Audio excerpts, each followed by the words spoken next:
este emotivo y bonito acto que llevamos esperando mucho tiempo y que ya por fin que es esta presentación del último libro de nuestra querida hija predilecta de Rute, doña Ángeles Mora, Soñar con bicicleta, que estamos todos, ya sé que todos, casi todos lo habéis comprado, lo tenéis aquí, y ya Ángeles ha hecho también por estar firmando esos libros antes. Yo sé que todo el mundo está muy impaciente y todos tenemos muchas ganas siempre, Ángeles, de verte en Rute porque te queremos mucho, lo sabes.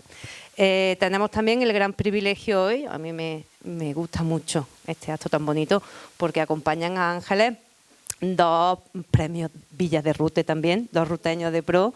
Está aquí Madalena Trillo, que también ha hecho un esfuerzo enorme por estar aquí, que sé que viene con una agenda súper apretada, con un montón de actividades que tiene todos los días, y está aquí. También estuvo aquí hace poquito, ¿verdad?, con ese premio Villa de Rute en ese Día de Andalucía tan bonito que tenemos también. Y otro premio de Villa de Rute a la Cultura, profesor y escritor, ruteño también muy querido por todos, que es Francisco David Ruiz, amigo también personal de Ángeles y que también la acompaña en esta bonita mesa para hablar de este precioso libro, Soñar con bicicletas, que va a hacer seguro la delicia de todos los lectores, que sé que ya hay mucha gente que lo ha leído y otra poca que queda por leer. Yo tuve el grandísimo privilegio de que me lo envió no firmado a mi casa, creo que es uno de los regalos más bonitos. Se va y se viene, bueno. Los protagonistas son ellos, solamente quería darles las gracias y la bienvenida y que esta es su casa para todo lo que necesiten, tanto Ángeles como el resto. Muchísimas gracias y os dejo con ellos. Gracias.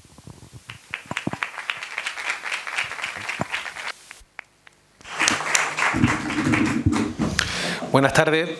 Voy a empezar yo esta botadura, ¿no?, de esta nave que zarpa hoy, bueno, más que nave, casi bicicleta.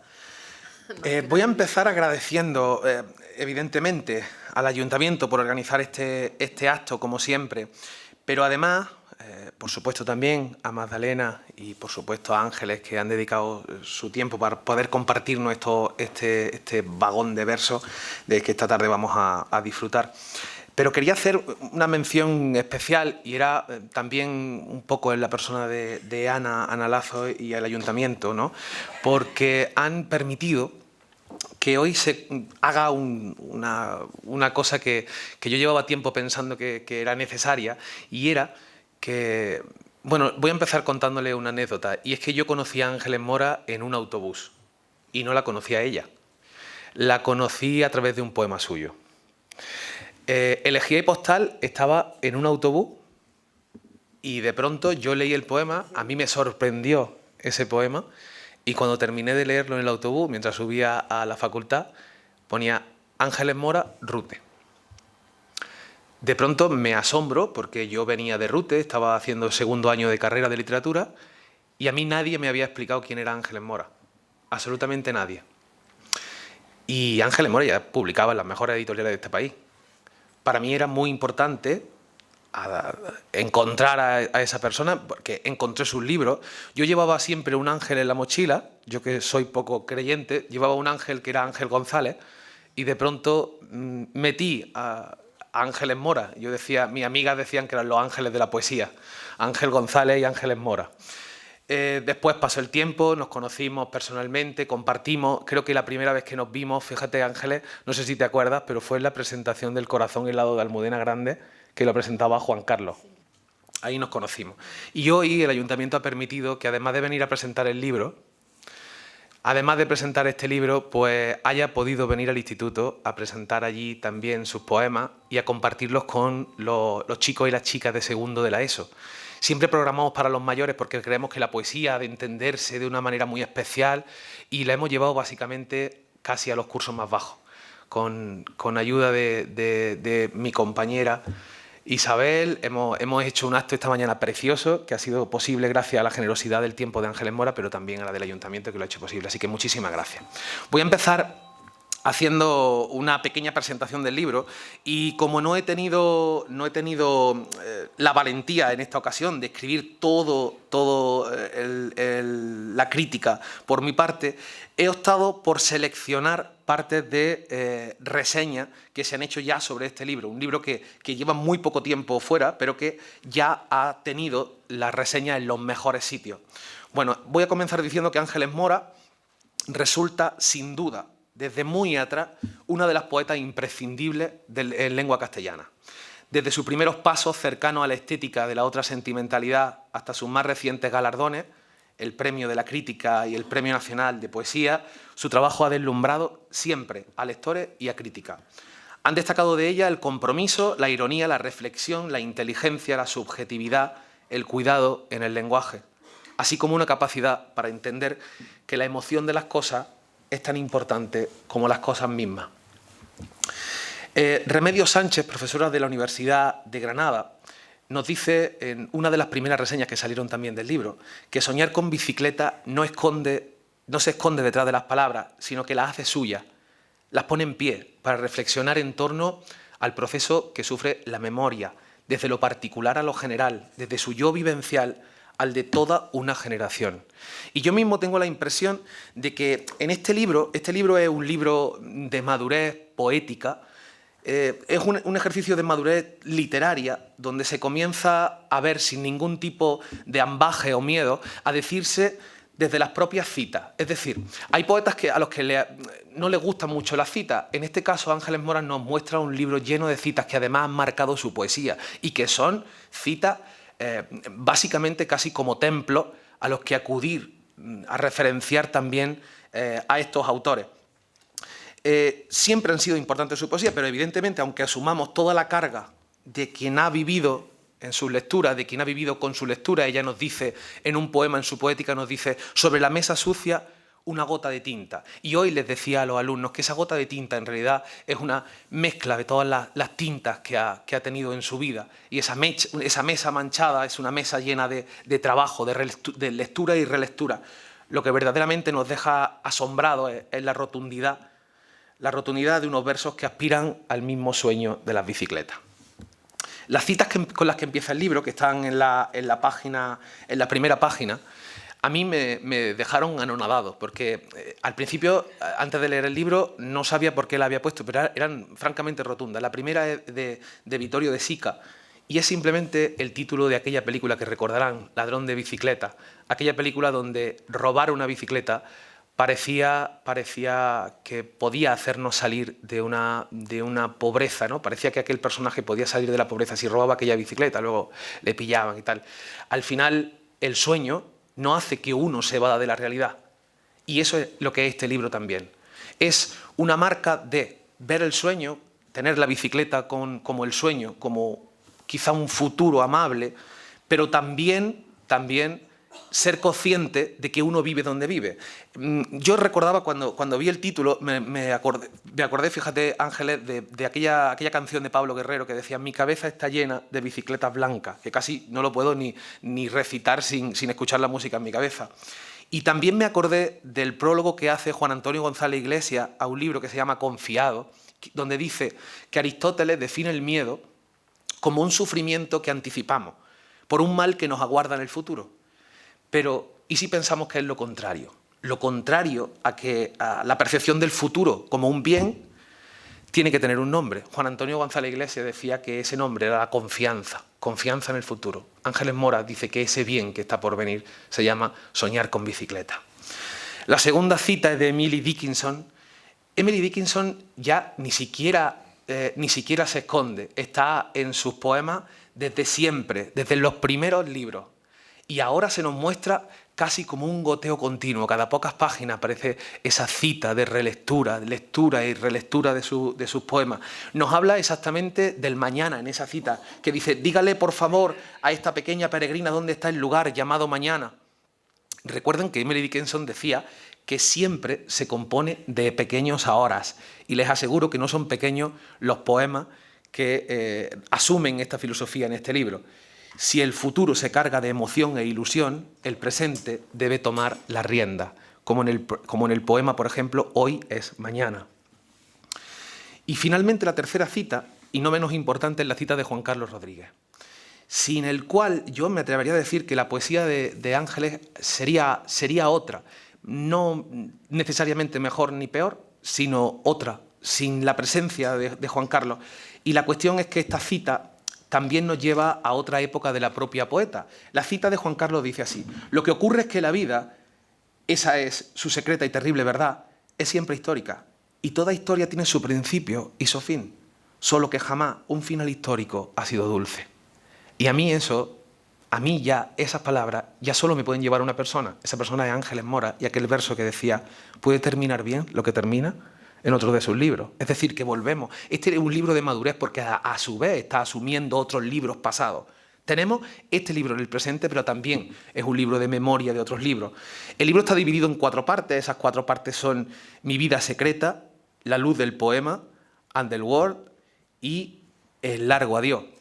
Vamos a ir fijándonos un poco y brevemente, me disculpen, pero voy a hacerlo brevemente en cada una de esas partes. No quiero extenderme mucho.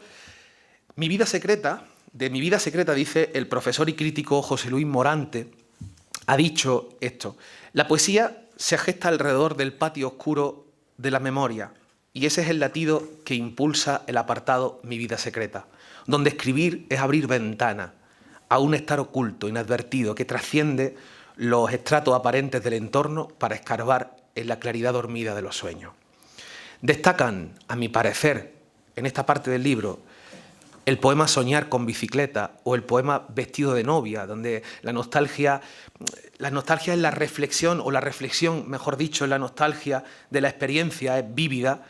Lo podemos casi ver ese vestido que se convierte a la vez en un ejercicio de memoria. O, por ejemplo, el poema Vivir en tercera persona. Y yo perdonen que no les lea parte de los poemas, creo que un presentador no debe leer parte del libro si tiene al lado a la persona que lo ha escrito, evidentemente. Vivir en tercera persona, que a mí me parece casi un ejercicio de extrañamiento brechtiano, a ti que también te gusta tanto Brecht, y es un poema en el que casi te ves de fuera, y es un ejercicio precioso de lirismo y a la vez también de poesía casi social. El tren de la noche, donde aparecen Adán y una manzana tentadora. Y bueno, esa parte casi también amorosa en ese poema. La segunda parte del libro es la luz del poema. La parte en la que yo llamo, para simplificar, evidentemente, los homenajes literarios. Ya les dije que la poeta venía con un libro con las manos abiertas, ofreciendo. Y esas manos abiertas algunas veces traen un ejercicio de amor, un ejercicio de paz, y algunas otras veces también traen una llaga que duele o el recuerdo de una herida. Dice el profesor Morante que el poema cobija imágenes, adquiere a veces la textura del homenaje, como sucede en Flores de pensamiento, dedicado a las invisibles, las poetas del 27, a las invisibilizadas, mejor que invisible, invisibilizadas poetas del 27, despojadas de las estanterías de la literatura, para ser solo voces de una historia dictada por el olvido. En el poema Ayer encontramos otro homenaje a la luz y a la memoria de Antonio Machado, junto a una reflexión sobre el deambular del tiempo. El apartado cobija otras experiencias intangibles, como Federico García Lorca, Chopin, Teresa de Jesús o yo creo, una de las mejores escritoras de su generación, como lo fue María Teresa León, renacida en el monólogo dramático del poema Una mirada en el exilio. La tercera parte es Underworld, traducido resultaría algo así como inframundo, donde destaca la mirada crítica de la realidad. Les he dicho que si soñar con bicicleta es un sueño, provocar un sueño amable, un sueño que mira al futuro con ganas, con deseo y a la vez con un deseo de algo positivo, si eso es soñar, como diría Machado, lo mejor de todo es despertar. Dice Morante que clarifica el compromiso de la poeta en la defensa de los valores de la igualdad, la tolerancia y el respeto, el derecho a un mundo nuevo, más habitable, sin miseria, sin explotación. Irazoqui, en el Cultural del Español, dice: es el lugar donde se almacenan los desengaños y la belleza caída. Uno, por ejemplo, los ideales transmitidos por John Lennon y los Beatles se han deshecho. También es el sitio para acoger a los que huyen de la miseria y desembarcan en nuestra indiferencia. De entre todo esto que dice Irazoqui, yo destacaría imágenes para una exposición donde se aprecia, por ejemplo, el horror cometido contra las mujeres a lo largo del tiempo y del espacio, o los espacios. Desfilan fantasmas del telediario, animales que atraviesan avenidas despobladas. Y para mí cabe destacar en esta parte una cosa que todavía no he visto en la crítica, y es el silencio. cómo se convoca y se invoca, casi algunas veces nombrándolo y otras veces sin ello, el silencio. El silencio hacia lo que la poesía parece que no canta. Es decir, porque parece siempre que la poesía debe cantar a lo bello, a la belleza. Y la poesía también está en otras cosas, en otros terrenos, en lo invisibilizado. Abruma la soledad, por ejemplo, en la que a veces no estamos solos y es nuestra voz quien nos despierta y nos hace avanzar hacia la luz, como en el poema Compañías. Finalmente, y para terminar, está la última parte, el largo adiós, y fíjense qué viaje haremos desde los títulos que proponen los poemas de esta parte que encabeza evidentemente la figura de Juan Carlos Rodríguez, que comienza con el poema Dolor, que atraviesa el poema Silencio, o Qué hacer, o Cinema Paradiso, o Polvo enamorado, y termina con el poema El largo adiós. El recuerdo del compañero de vida y del maestro persiste con la fuerza del amor, tan nítidamente reflejada en estos poemas, en esta parte, y junto a estos instantes compartidos, diligentes fotogramas de una hermosa película, que son fieles testigos de lo que nunca vuelve. A pesar de todo lo que acabo de decir, soñar con bicicleta es... El sueño siempre va, fíjense, porque el sueño siempre va hacia adelante, la memoria va hacia atrás, pero el sueño siempre es un ejercicio de futuro. Y a pesar de que el libro es un ejercicio también de nostalgia, lo es de reflexión y de profundidad. Ángeles Mora una poeta comprometida, feminista en busca de la belleza, de la nostalgia, en la eterna sensación de estar trabajando el recuerdo para modelarlo, recrearlo, para convertirlo en trabajo. Y vuelvo a aquellos versos: sobre la mesa sucia una gota de tinta. En su poesía está presente la influencia del jazz, de la copla, con su imaginario propio femenino, la banda sonora, la fotografía, el cine, el sonido y, por supuesto, también, como he dicho, el silencio. Ángeles Mora es maestra con holgura, bien lo sabemos quienes la rodeamos, quienes la leemos y quienes la queremos más allá de la palabra escrita. Muchas gracias.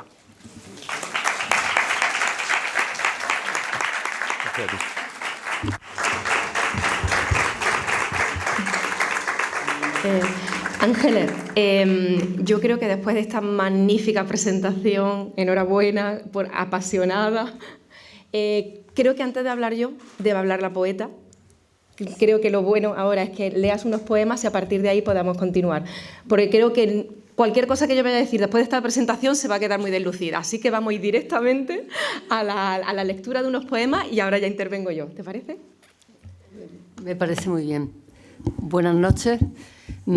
Siempre que vengo a Rute me emociono mucho y me pongo nerviosa, pero bueno. Muchas gracias al Ayuntamiento, a Ana Lazo, al Ayuntamiento en general, que ha organizado este acto, a mis presentadores.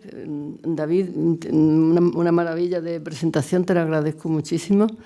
Y a Magda, que vendrá ahora. Sí. Y a todos los que habéis venido, os lo agradezco muchísimo y a ver si os interesa algo estos poemas. El libro, como ha explicado David, comienza con unas citas que ya él leyó. También comienza con un pequeño poema que quiere pesar sobre todo el libro, que se llama Ambalas en inglés, que quiere decir desequilibrado. Y el título en inglés no es porque a mí me guste por hacer una tontería, es que me lo pidió un pianista que tenía un disco nuevo y me dijo que quería por qué no le hacía un pequeño poema para encabezar el disco. Y el disco se titulaba así, Ambalas, y que quiere decir desequilibrado. Y escribí este pequeño poema que luego me ha venido muy bien a mí para comenzar mi libro. Queriendo mostrar siempre la cara más brillante de la luna, como mercurio derramado temblamos en las noches. Después, es verdad, lleva muchas citas este libro. La primera parte, que se llama Mi vida secreta, por el título de un poema, lleva una cita de Bertolt Brecht que a mí me gusta mucho, que dice: no debéis construir solo ciudades, máquinas puentes, sino también vuestra vida. Es importante construir nuestra vida. Y yo ahora te voy a ir pidiendo alguno. como me va a pedir alguno, pues voy a saltar uno porque para que me lo pida. Voy a leer que da título al libro, para que veáis que este soñar con bicicletas, que alguien ha interpretado como soñar con la infancia, pues no es, aunque hable de la infancia, no es soñar con la infancia, sino con la esperanza, otra cosa. Soñar con bicicletas, buscar la luz, no mirar por los rotos donde el rencor oculta su negrura infinita. Yo, que no tuve bicicleta, soñé con bicicletas y lloré al despertar. La huella de aquel sueño me ayudará a cruzar con esperanza caminos prohibidos.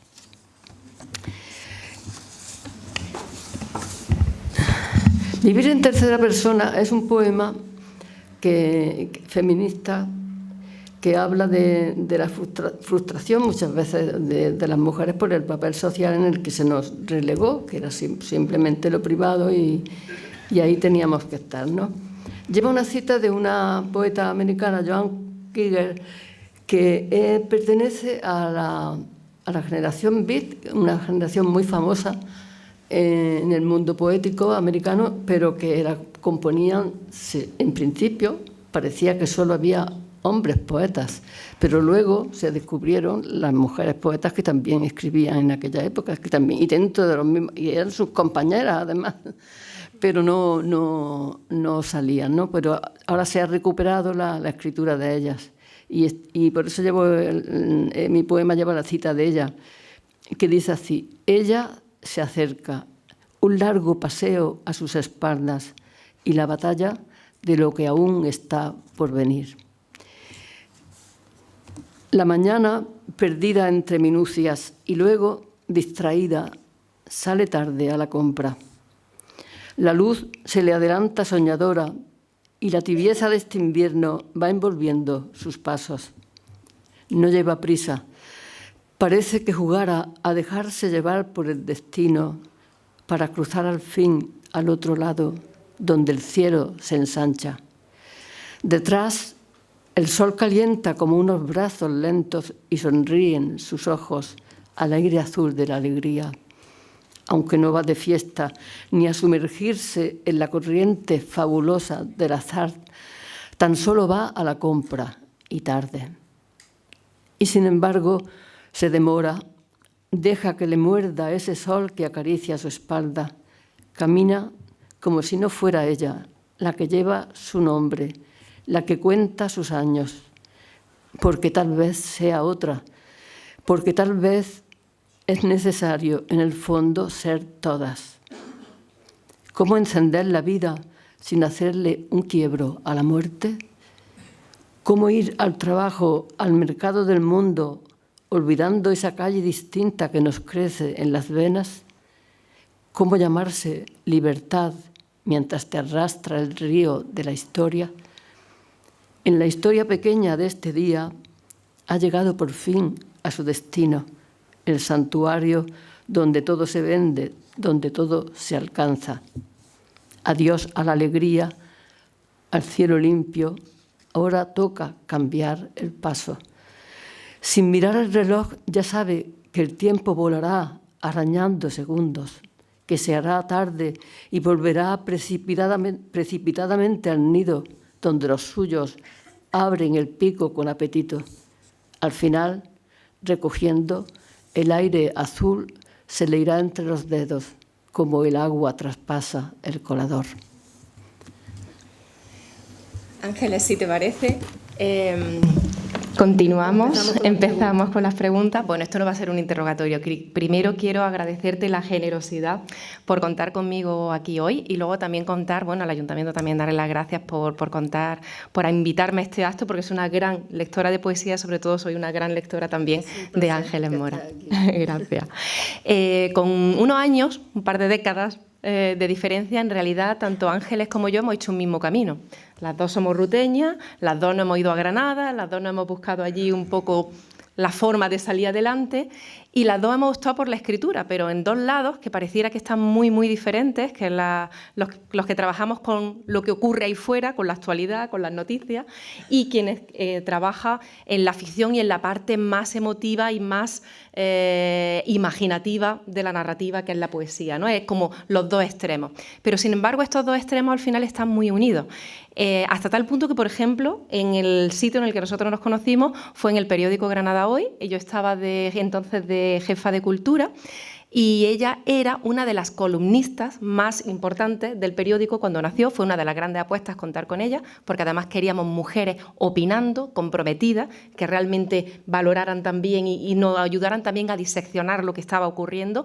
Y fijaros que al final los mejores artículos de opinión, que es donde realmente tú te expones y donde más complejo es realmente hacer análisis de lo que está ocurriendo, informar al final es un poco de oficio. Una vez que sabes un poco cómo construir, cómo tienes las herramientas de la gramática, de la literatura también, del lenguaje, al final es un oficio.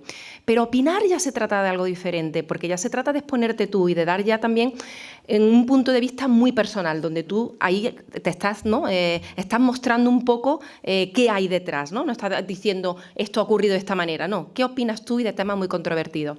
En esa etapa, Ángeles Mora ha sido una de las columnistas, yo creo que más honestas, más comprometidas y más feministas también que hemos tenido en el periódico. Ha estado muchos años con nosotros, luego cada uno continúa, también son etapas, pero también lo digo porque una de las facetas también que menos conocida a lo mejor de Ángeles es precisamente ese activismo, ¿no? Que lo hace a través de la poesía y que lo hace también a través de las columnas. Y por eso también quería públicamente agradecer toda esa aventura que hemos recorrido juntos.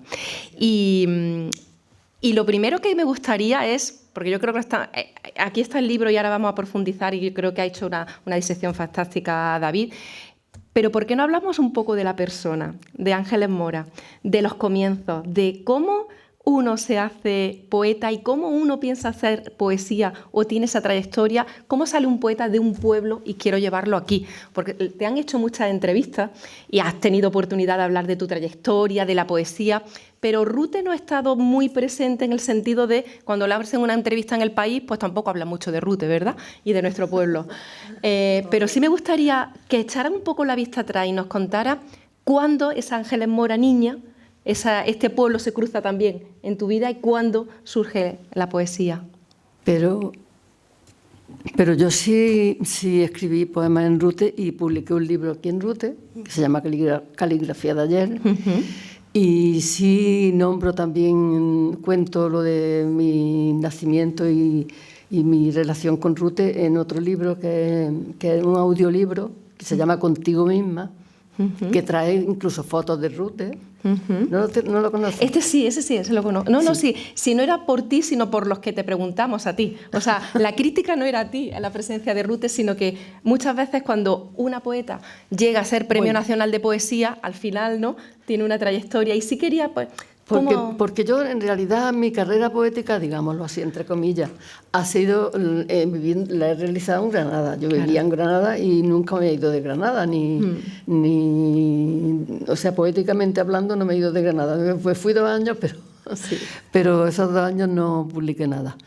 Entonces, yo creo que me consideran una poeta de Granada.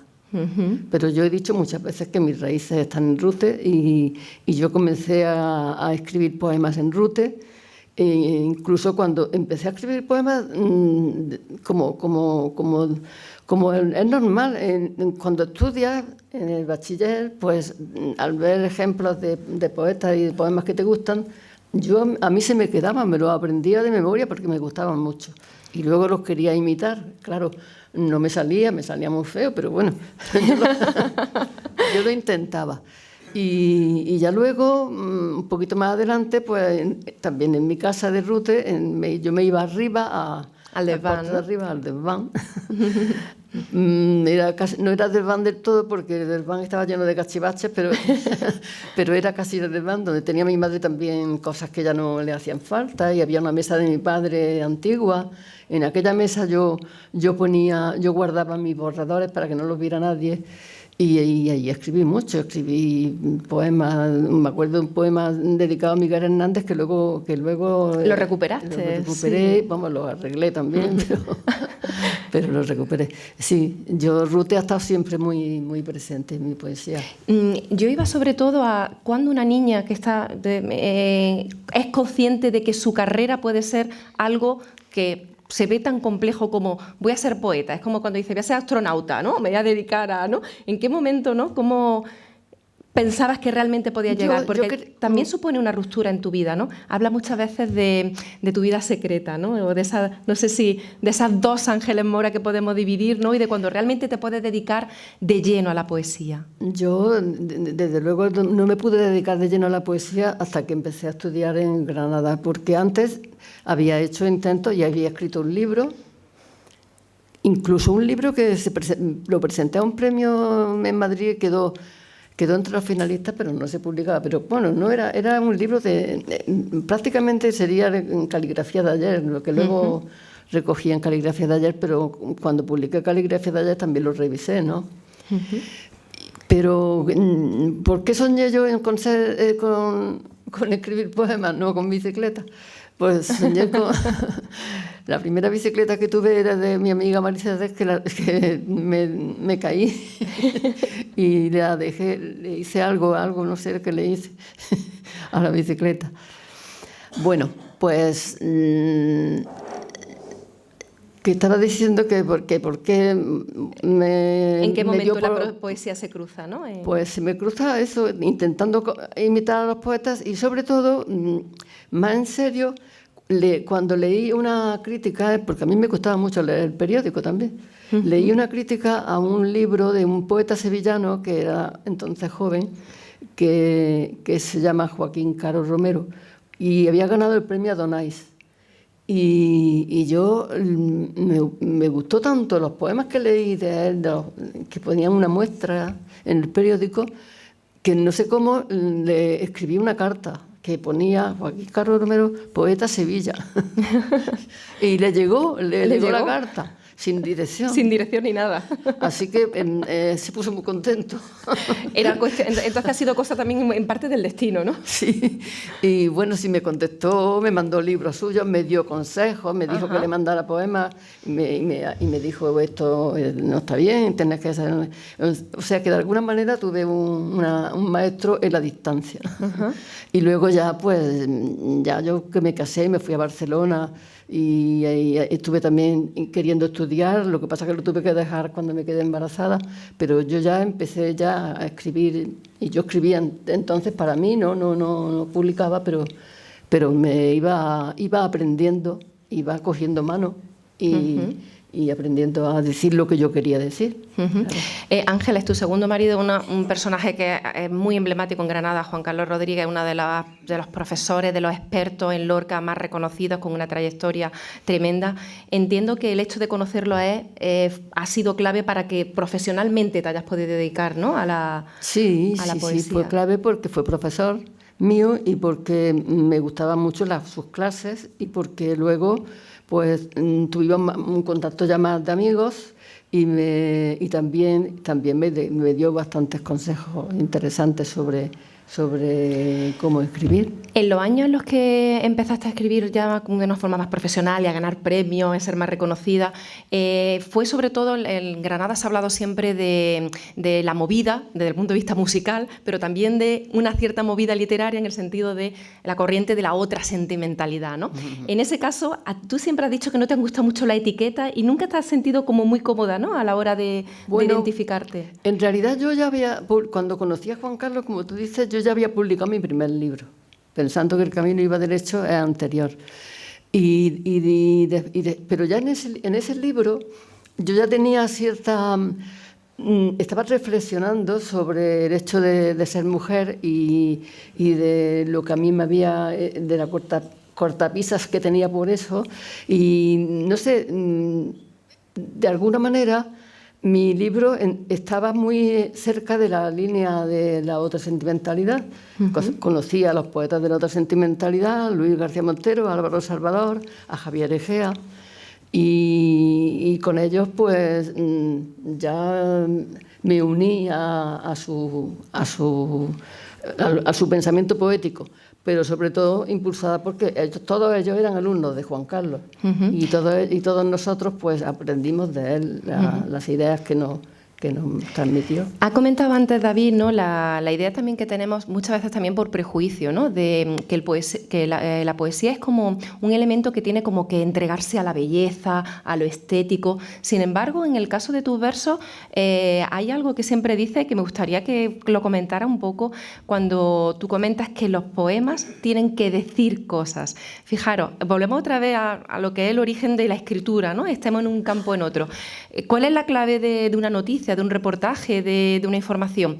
Una historia que contar. Esa historia puede ser verdad, y entonces la ponemos en la forma de un periódico, y esa forma o esa historia puede ser una invención que tiene muchas veces más parte de verdad que lo que aparentemente lo es. No es ninguna paradoja lo que he dicho. Hay veces que hay más verdad en un poema que en una noticia de periódico. ¿Cómo ves tú cómo entiendes tú que debe ser esa poesía? ¿Son dos líneas? ¿Tendrían que unirse? ¿El deber del poeta se habla muchas veces? Es que es muy difícil contestarte eso porque yo cuando escribo tengo una idea en la cabeza, pero no tengo el poema, porque si lo tuviera no escribía. Quiere decir que son los versos, es el poema el que me va diciendo a mí, el que me va llevando a un sitio.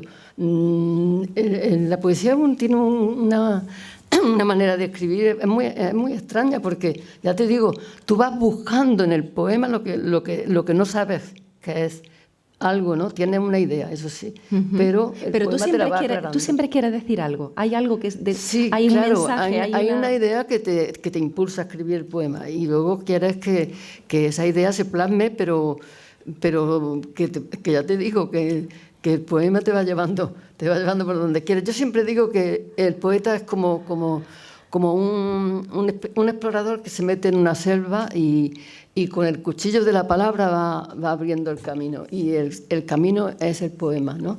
Y el poema, cada verso te va dando una luz, te va llevando también, y te hace llegar a otro sitio que no sabías al principio, porque es una manera rara de pensar, pero es una manera de pensar. Hay algo siempre muy curioso, claro, yo soy periodista y ese tipo de preguntas me toca hacerla. Cuando pensamos en los grandes novelistas, los grandes escritores, siempre hemos tenido la curiosidad de saber realmente cómo nace y cómo escribe. ¿Cómo hace un poema Ángeles Mora? Hay poetas, estoy pensando, por ejemplo, un poeta que falleció hace unos años, Rafael Juárez, que es también de Granada, es amigo nuestro. Recuerdo cómo me decía, no, yo me voy al campo a dar un paseo y cuando vuelvo del paseo ya vengo con el poema en la cabeza. Y decía, qué maravilla, ¿cómo puede ser? Y además es uno de los, ya que falleció, de los mejores escritores de sonetos, ¿no? Pero Rafael Juárez es que tenía una cabeza con mucha memoria. Sí. Pero Ángeles Mora, ¿cómo escribe los poemas? ¿Te levantas y dices a las 8 de la mañana, te pone delante del escritorio y dices, no me levanto hasta que tenga un poema? No. Yo escribo un poema, la idea y los primeros versos pueden ir a cualquier hora. Lo mismo, estoy fregando un plato y me voy corriendo. Y te tienes que parar, ¿no? Tengo que ir a tomar nota porque, ya te digo, el primer verso para mí es importante. Es importantísimo. Es como el titular, entonces, el pensamiento que me lleva al poema es importante. Entonces, yo no escribo en la cabeza normalmente, porque cuando escribo en la cabeza se me olvida. O sea que yo escribo en el papel. Y Rafa tenía una memoria prodigiosa. Sí. Él siempre recitaba sus poemas sin leer. Pero un libro entero se ponía directamente, te quedabas allá, imposible que no se haya cambiado, pero ni una coma. Era increíble. Pero ese es un caso muy extraño. Sí. No es normal. No es normal que se escriba en la cabeza. En la cabeza se tiene la idea, ¿no?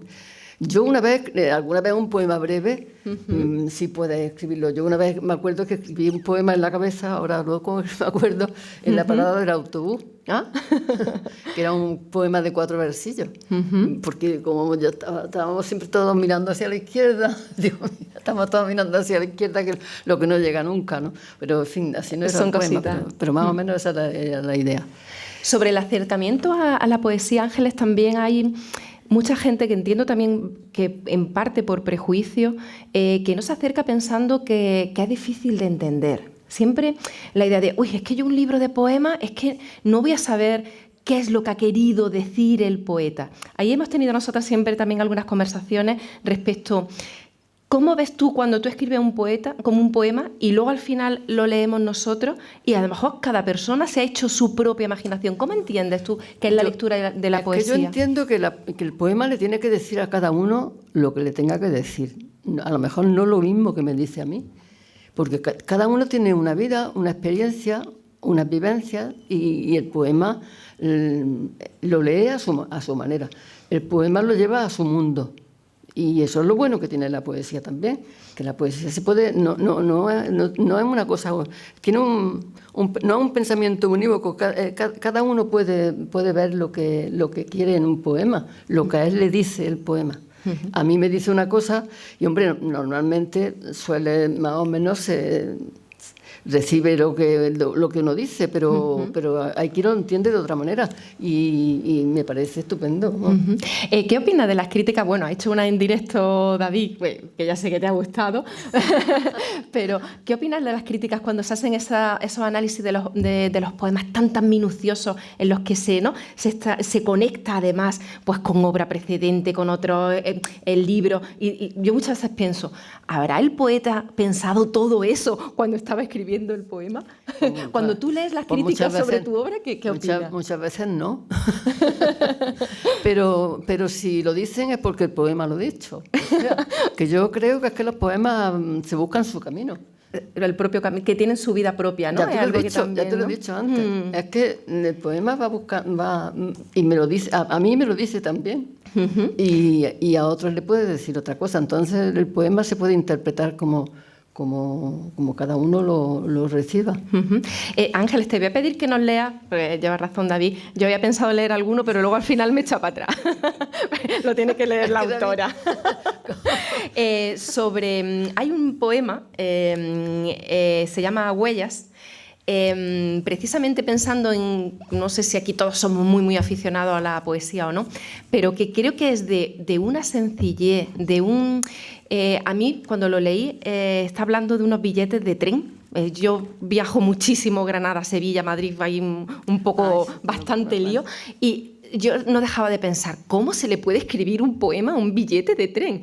Es para que también podamos ver cómo las cosas más cotidianas, lo más normal que nos podamos imaginar, puede ser el elemento de base que hace construir un poema. ¿Nos lo lees, Ángeles? Sí. Este poema pertenece a la última parte, que ya ha dicho David, que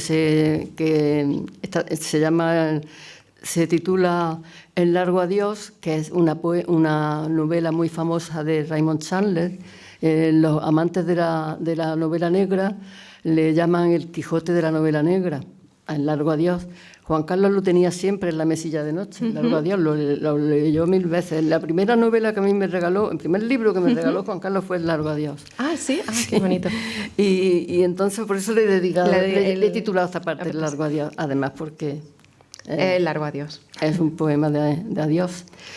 Una parte de poemas dedicado a él y como ha muerto, pues ya está. En fin, eso está claro.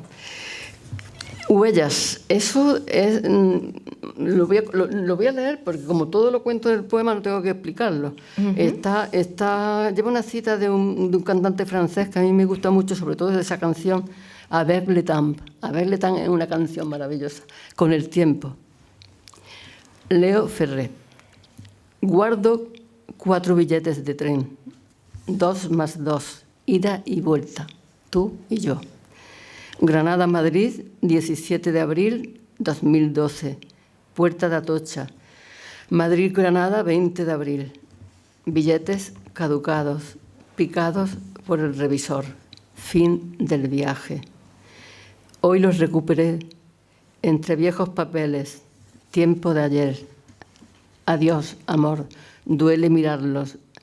Se quedaron aquí como mudos testigos de lo que nunca vuelve. Qué precioso. ¿Cómo se puede hacer un poema a un billete de tren que te lo encuentras en un libro? ¿Cuántas veces nos encontramos miles de cosas en cajones perdidos, en lo más mínimo? Como las dulces prendas por mí mal halladas, ¿no? Exactamente, o dulces prendas por muy mal halladas, como decía Garcilaso. Garcilaso está en la base también de mi poesía, un poeta que me encanta. Sí. Ahí hemos estado hablando antes, no se entendería la poesía, lo ha dicho muy bien David, sin el feminismo de Ángeles Mora. No se puede pasar por la vida de forma neutral, volvemos otra vez a una palabra, igual la estamos utilizando mucho, pero es que es muy significativa respecto a lo que significa su poesía, que es el compromiso. Cuando hablamos del feminismo, y sobre todo en estos tiempos tan complejos en los que tantas corrientes hay, también tan controvertido es, no sabemos tampoco muy bien pues, hacia dónde vamos, generaciones jóvenes que no sabemos si vamos hacia adelante o si vamos hacia atrás. Y hay un poema de ella, de precisamente Mi vida secreta, que lo subtitula Las chicas, que me parece que también que es precioso respecto a cuánto se puede decir sobre lo que también somos nosotras mismas, ¿no? Y sobre cómo podemos abrirnos camino. Es un poema pues que habla de eso, de cómo del trabajo que nos ha costado a las mujeres salir del lugar en el que nos tenían situadas y sobre todo si queríamos escribir. Entonces, este poema se titula Mi vida secreta y lleva un subtítulo, Las chicas. Y una cita de la poeta Alejandra Pizarnik. ¿Y por qué hablaba como si el silencio fuera un muro? Yo tenía un cuaderno, tenía libros, una habitación propia, arriba en el desván, solo para escribir lo que dentro me hería, solo para leer, abrir las puertas, clavarme las aristas, escarbar en la luz de aquellas páginas, desvelar sus misterios. Tímidamente luego fui bajando las escaleras. Las chicas nos sabíamos en el filo de la navaja, sola ante el peligro. Blanco muro de blanco silencio, hilo envolvente haciéndose en madeja. Vivos colores, vestidos estampados, dulces melenas. Y sin embargo, nada pudo nunca traicionar mi camino, atravesar mi noche. Los senderos son muchos, pero el destino es uno y corre entre peñascos y arboledas sin parar, como un río donde saltan los peces y las ondas murmuran.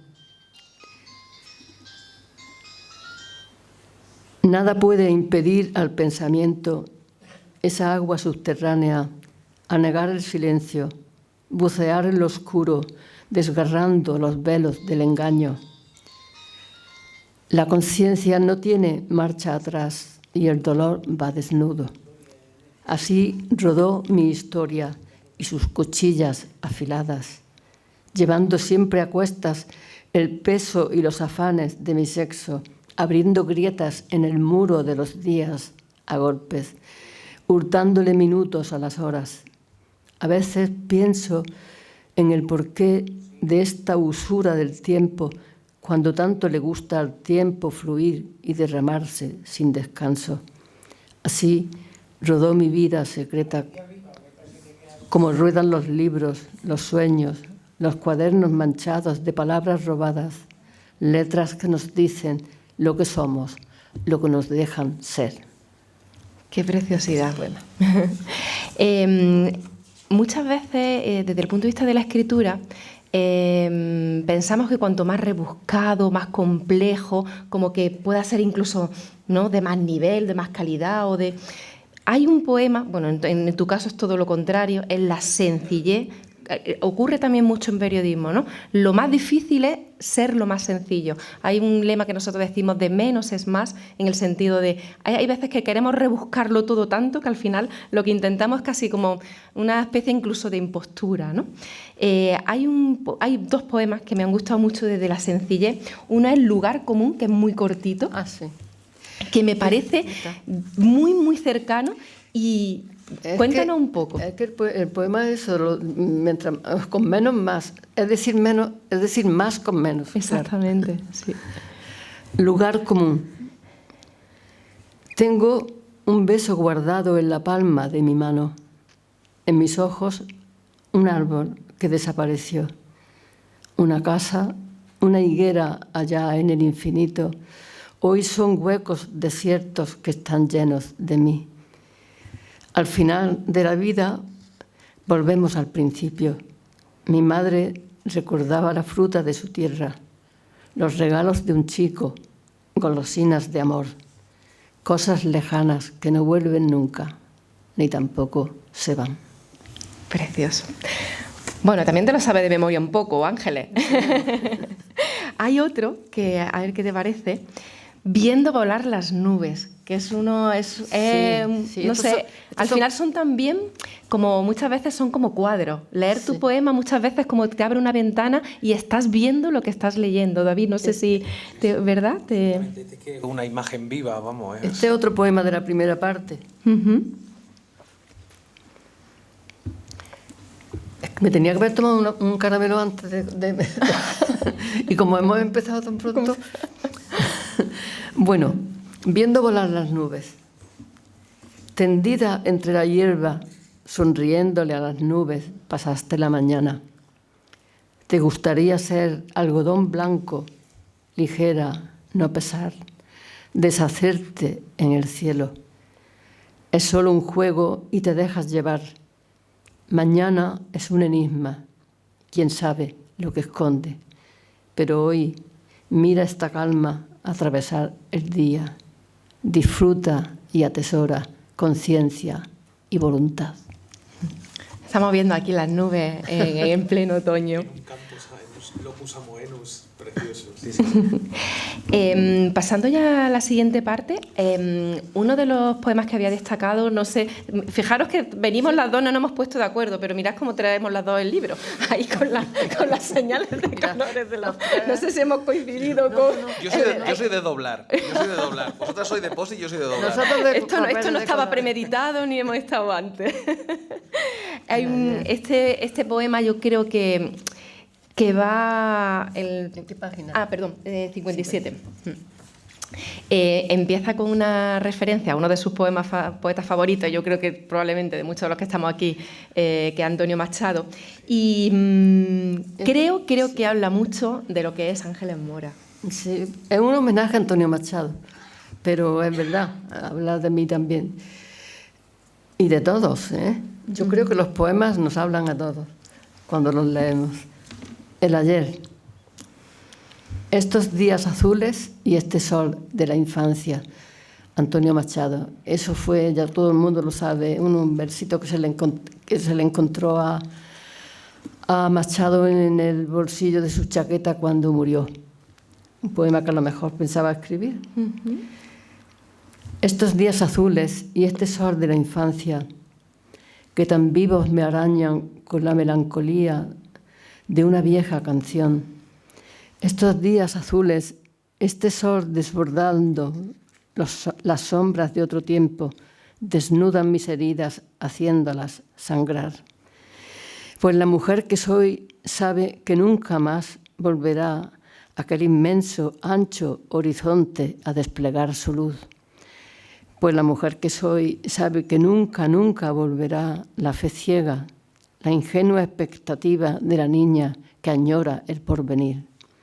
Pero a veces ocurre en el recuerdo. La belleza y la dicha parece que regresan y lloran de alegría mirándote llegar. Pero a veces ocurre que me encuentro buscando aquella ardiente rosa de mi pasión. La vida es desafío, dolor y rabia y lucha. Sin duda, desengaño, también felicidad. La vida siempre, siempre nos lleva hacia el mañana, mientras en el bolsillo, con cuidado, para que no se arrugue, guardamos el ayer. Pues sí que puede hablar un poquito de todo, ¿no? De estos sentimientos que tenemos, ¿no? En estos momentos de báscula entre el pasado y lo que sigues soñando, ¿no? Esto es de todos, es lo que nos pasa a todos. Hay una serie de poemas que también me han gustado mucho. Esta va a ser la última propuesta que te voy a hacer yo de lectura para que tú también puedas completar con lo que tú consideres. Hay una serie de poemas que son bueno, estamos en otoño y creo que el de otoño era muy oportuno que lo leyéramos, pero entra dentro de este grupito de poemas que son de pesadillas, ¿no? De cuántas pesadillas tenemos todos. Y en este caso me ha parecido que era uno como muy... ¿La página 83? Sí. Pesadillas, lo tengo por aquí. Y me ha parecido como que era como muy contagioso, ¿no? Como que lo estabas leyendo y casi que estabas metiéndote dentro del propio poema. Sobre todo para los que trabajamos con palabras, es el terror. Totalmente. Pertenece a la tercera parte, que se titula Submundo, y tiene, en esta parte reúne unas cuantas pesadillas, ¿no? Una de ellas, la última, la pesadilla 4, es la que tú me pides, se titula Otoño. Quedarme sin palabras, ser un libro vacío en el otoño. Eso temo en mi sueño, mientras veo cómo se van cayendo lentamente mis hojas y alfombrando el jardín que todos pisan. Me atormenta y me alegro, me duele el corazón y se deshace. Al fin y al cabo, hay que cerrar el libro de la vida, desprenderse sin miedo, poco a poco, igual que un árbol se desnuda. Bueno, es un poema triste, pero es un poema de otoño, de verdad. Los otoños, aunque este año estemos casi en verano todavía. Se caen las hojas de los árboles y en el otoño de nuestra vida también se va cayendo nuestra hoja. ¿Qué le vamos a hacer? Hay un poema muy, muy, muy cortito que creo que es Dolor. Sí. Que lo he señalado también porque creo que va muy en la línea de... el poema con el que empieza la última parte, que como he dicho antes estaba dedicada al recuerdo de Juan Carlos, y este poemita breve se titula Dolor.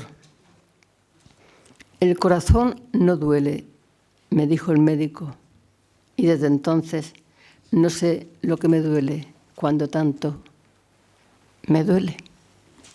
Es de los poemas que se pueden recordar. Sí. Ángeles, no sé si quieres leer tú algún otro poema. Ya he leído mucho, yo creo que ya. Hoy la hemos tenido aquí. Yo creo que ya está ahí. Estaréis cansados de mis poemas. No sé, David, ¿hay alguno en especial que no sé si hemos coincidido tú y yo a la hora de hacer la selección de... Fíjate que yo soy mucho de los poemas del final, porque me parece siempre un homenaje muy bonito, pero también me gusta mucho el de María Teresa León. Ajá. Me gusta muchísimo. ¿Cuál? Ahora no recuerdo dónde está. Bueno, mientras voy a leer historias del corazón. Beca. Cualquier día mi corazón dejará de latir. Como todos los corazones, está hecho para romperse. Y muchas veces ya lo creí roto, pero esa es otra historia. Ahora, mientras llega el sueño, he puesto la mano sobre mi pecho y siento como aún sigue paciente, acompasado, amigo, abriéndose y cerrándose sobre sí mismo, apaciguándome, tratando de ordenar mi alocado tormento. Todos tenemos que agradecerle mucho a nuestro corazón que está ahí siempre, siempre dándonos la vida. Muchas gracias, Ángeles. Para cerrar, si os parece, no sé si David quiere decir algo. Tenías el... Vale, perfecto. Yo quería que leyeras el de La mirada en el exilio, si te apetece. Sí. Y para cerrar, yo simplemente voy a decir una cosa para cerrar el acto, y ya lo cierras tú con el poema, pero creo que se nos ha olvidado también agradecer a personas muy importantes como son los libreros, que nos han acompañado esta noche. Verdad. Y que mañana tienes también una firma con más libreros que son tan importantes en esta época. Sin los libreros nosotros no viviríamos. Bueno, yo no es que viva de los libros, Eso también es verdad. Pero sin los libreros nuestros libros no circularían. Esa era otra pregunta obligada, ¿no, Ángeles? Lo que pasa es que creo que la respuesta la hemos dicho ya tantas veces, que de la poesía no se puede vivir. Me han preguntado hoy los niños también que si vivía de la poesía. Digo, mira, Damaso Alonso decía que la poesía le daba para merendar. Ah, bien. algo, ¿eh? La novela también. Bueno, ya es algo, ¿no? Sí, claro que sí. Pues, David, si tú querías hacer... Una mirada en el exilio, sí. 67. Sí, una mirada en el exilio es un poema de la segunda parte, me parece, ¿no? Sí, de la 67.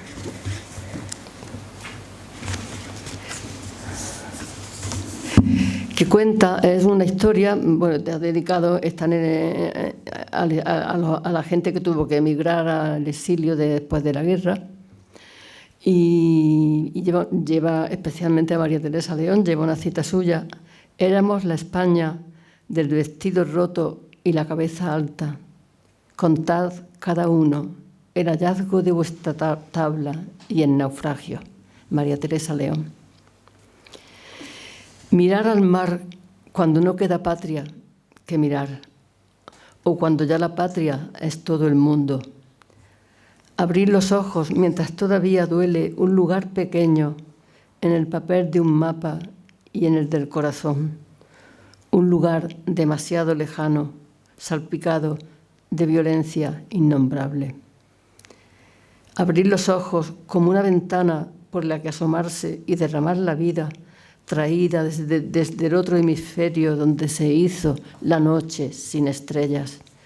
Abrir los ojos para vomitar la bilis del viaje y recomponer la figura alzándose por dentro y llorar.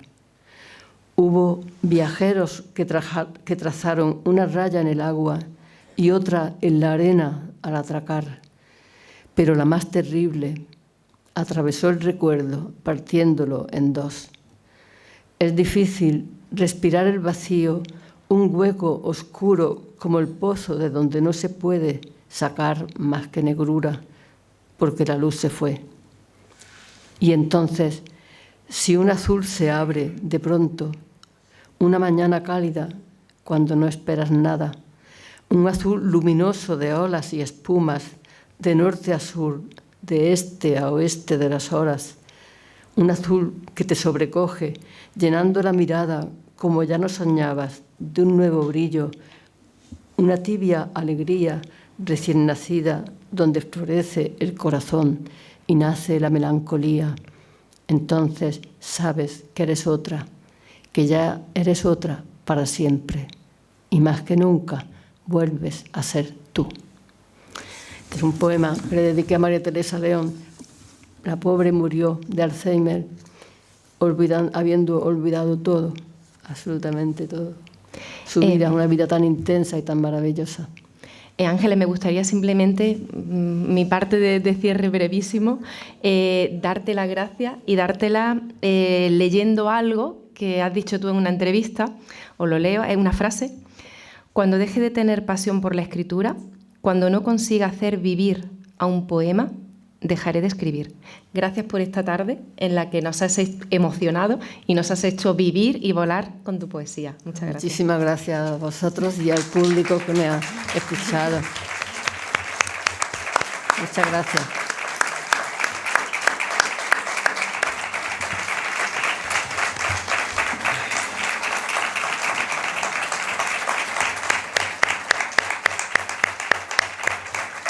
La verdad que me emociona mucho venir al Rute. Muchísimas gracias, de verdad, muchas gracias.